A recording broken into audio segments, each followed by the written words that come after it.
Coach, thoughts on tonight's victory? Good to get a win. Obviously, I thought we had good energy. Considering the whole, kind of deal around Kobe's passing and the fact that we're playing the Lakers, and I know some of our guys were sad or affected by it, but I was really proud of the way we played with energy. Would not like to give up a big, 20-plus point lead, but we did respond once they did get within one, I believe, and we were able to close the game out. So happy about that, and we'll get ready for the next one. What was said, and what did the team do to help reestablish that lead? I think the more important thing was the stops, of course, rebounding the ball. We had a hard time keeping Wisconsin from getting second shots, but the Lakers, we did a better job. They did score the ball in the paint more than I would have wanted to. But it was important that we got some of those stops, got some steals, created some offense, and then the offense actually worked a little bit better because guys were sharing the ball. Yeah, great passing. Reese had some key baskets to help you pull away after they pulled within one, and then Pargo just in fuego. Late. Yeah, late. Reese was really good off the bench, and he has been pretty consistent off the bench, scoring and playmaking. He had, let's see how many assists. He had 7 assists. And he did that in just about 25 minutes. So the fact that he's being efficient when he has the ball, and he knows how to make the right play, whether it's scoring it or getting it to somebody else, is really important to our second unit. Did you see him jam his finger on his shooting hand? I did. I guess it wasn't as bad as he kept playing with it, but hopefully he'll get some ice on it and it's not anything too serious. Well, he did make a 3 after it. He's fine. I just answered my question. Correct me if I'm wrong, but Isaiah is kind of more of a natural point guard, but he played more of the 2 at Canisius? Correct. Correct. I think his natural position is point guard. He had to score there, and so he had to he'd play off the ball and play make, but also, be responsible for distributing.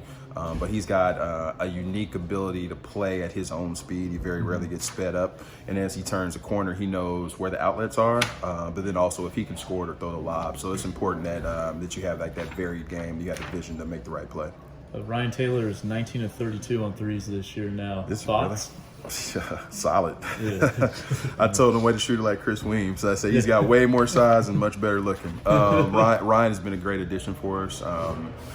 He just does his job. He plays extremely hard on defense. He goes back and rebounds. And then when the ball comes to him, he's usually in rhythm, and it looks like it's going in. So I'm really happy for him, knowing that he had gotten cut from his previous team, and he was just at home sitting on the couch, and now he's helping us. So I'm really proud of him. A little bit of a flip-flop of this game from the past. Normally it's get a late start in the first and then a little bit of a surge in the third and then a fall back in the fourth. This is the complete opposite. They got out really ahead in the first, had a little bit of a slump in the third, and then got right back to it in the fourth. What do you think changed just from Friday to now? I think the big thing is that we just, you go through a couple of losses where you feel like you gave the team the opportunity to win or take the game. And I felt like we came out and jumped on them, and we've been talking about doing that. So that was good to see that we responded to what we've been talking about. But we still have to continue to fight, continue to have great focus. And if we can carry that over for 48 minutes, we got a much better chance of winning the game or being competitive. We got to shorten those bad stretches and lengthen the good stretches. And we have more good stretches tonight. I mean, you guys rebounded really well, 51 to 32. I wasn't paying as attention to were they crashing offensively, or were they just kind of like, we got 6 guys and this we got to just get back on defense? They were being opportunistic, but they weren't really crashing like they normally would. I think if K-Cock was playing, Antetokounmpo had played more minutes, those guys clearly can go to the glass and create second chances. But they didn't really go to the glass. And at the same time, you can't always just run in and looking at the ball come off the backboard or come off the rim. You have to see if there's a man behind you. We talk about checking and then going and getting the ball, and so we have to be better at that. Kris, I know you addressed it pregame, but can you describe the somberness of the locker room? Yeah, I just noticed we came out for a walkthrough for our team meeting, watched video, and then walked through the Lakers stuff, and Pargo in particular was looking pretty down. And of course I knew what was going on, but you just never know how certain things affect certain people. And so that's why I decided to say something to the team about, Kobe's passing, and how important it is just to cherish life. Life is very fragile. We play this game because we love it, and it gives us a lot of opportunities, lets us see the world. And I know Kobe and his family feel like, that was the same thing for them, the world, life-changing circumstances.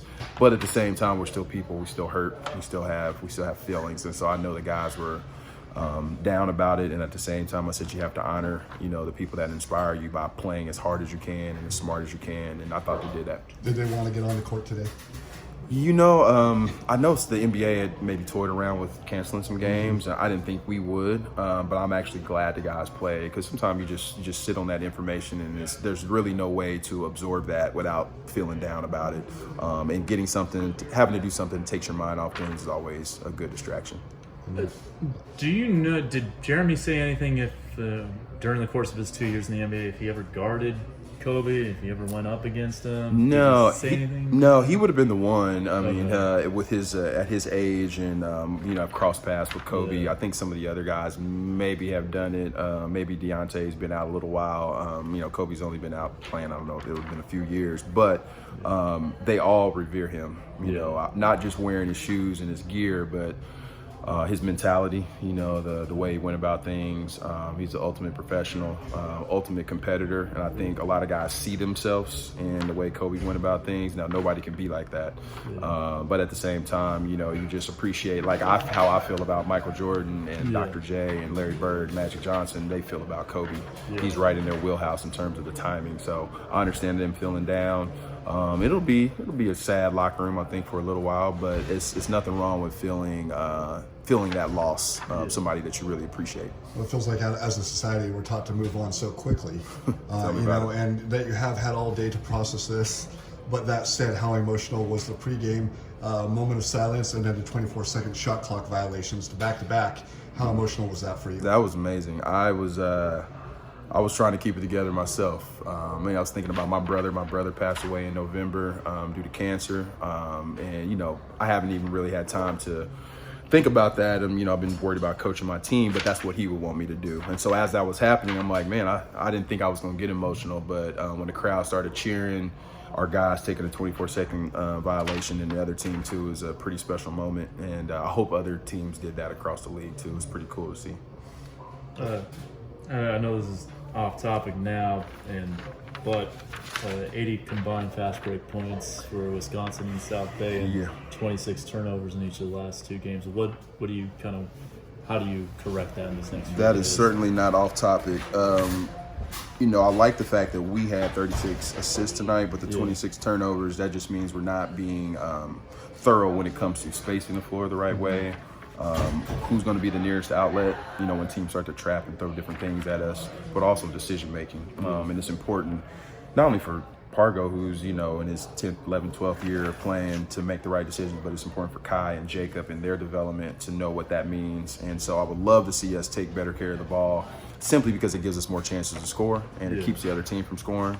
And then also just understanding like what the other team's trying to do to us. And so we have to do a better job to take care of the ball so that doesn't lead to more transition points. We have a quick athletic team, but we have not done a good job of sprinting the floor and turning around and stopping the ball. So we're going to keep working on that. That's one of our, you know, game goals, our priorities, and something that we got to keep working on.